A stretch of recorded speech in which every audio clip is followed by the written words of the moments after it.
Yo, welcome back to your PHP series. So far, we have learned about a bunch of operators, and I'm sure you can figure out sort of like like how they work and stuff. But there are 3 classifications of operators that I'm going to be teaching you. We got Unary, binary, ternary. I really don't know how to pronounce words or spell them, but close enough. So, what is the difference between all of these?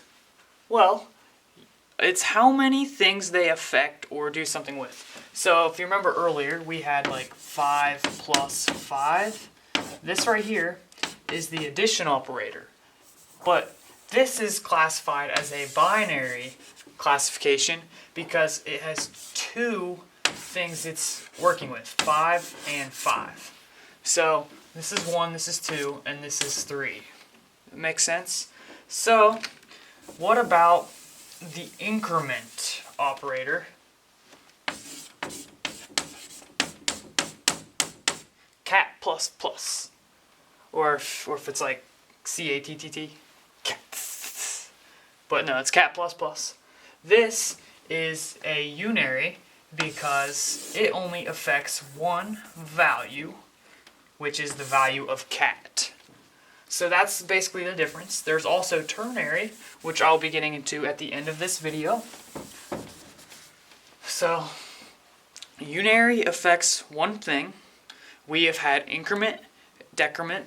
There's also the negative, so we can have, let's say, x is equal to 5.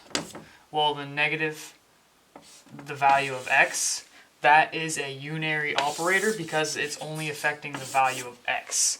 Hopefully that makes sense. Basically, just how many things are involved. When we use an assignment operator, such as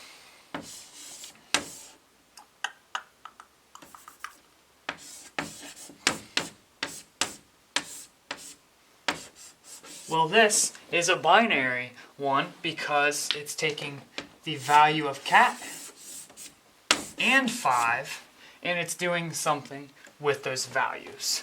So hopefully that makes sense. Now I want to get into the ternary, which is kind of confusing and it really have very little similarities to these two up here. So what does a ternary operator look like? It looks like this. You could have parentheses with some kind of test, and then a question mark, a value, then a colon, and then another value. Now you're probably thinking, oh, what? Yeah, exactly. It's kind of confusing. So let me try and break this down for you. What does this do? A ternary it's a test. So this is sort of like a conditional.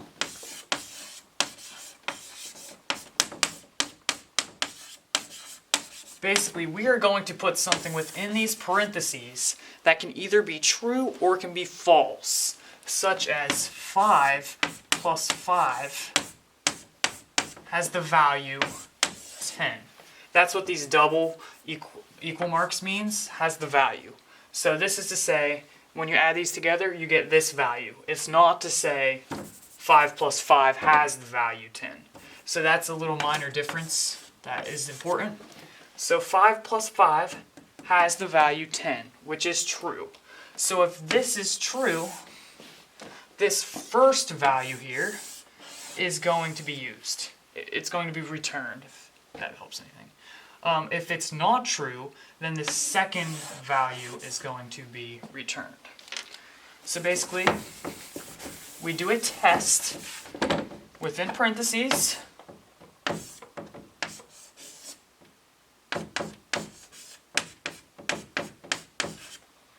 And then we put a question mark outside of the parentheses.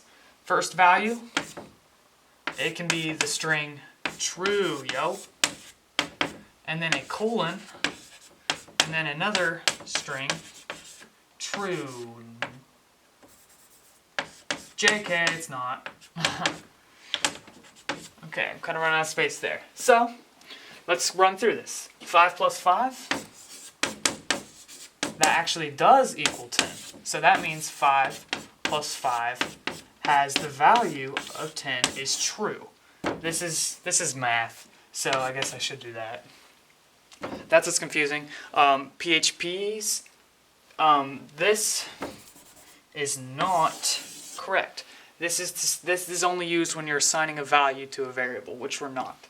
So it is true. That means we go to the first part, true yo, that is returned. So what if I said,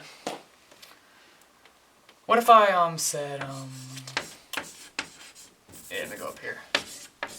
Cat equals, this is assigned the value of this. Well, how is that going to work? It's going to run this test here, and it's going to realize, whoopsies. Oh yeah, this is true. So that means cat has the value, the string true. Does that make sense? So this is the value, true yo, that's assigned to cat. Basically, it's what's known as a conditional. Only one of these two options is done, and if it's true, the first one, if false, the second one. Now that might be a little bit confusing to you, but don't worry, we will be getting in conditionals in the next video and for the next few videos. So after all those, I'm sure everything will make perfectly good sense. There's another unary operator that we could use, and that's an exclamation mark. This is the same thing as not. So for example, I could say 5 is not this, so this right here, sorry, this is not my original example. 5 plus 5 is 10. This is evaluated as true.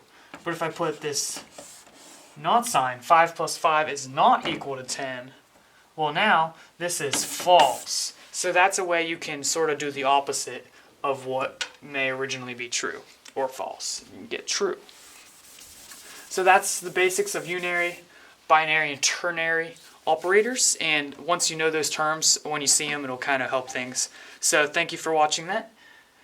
Be sure to subscribe, and I will see you in the next video where we will be getting into basic conditionals and awesome stuff. So yeah, don't miss it. See you then.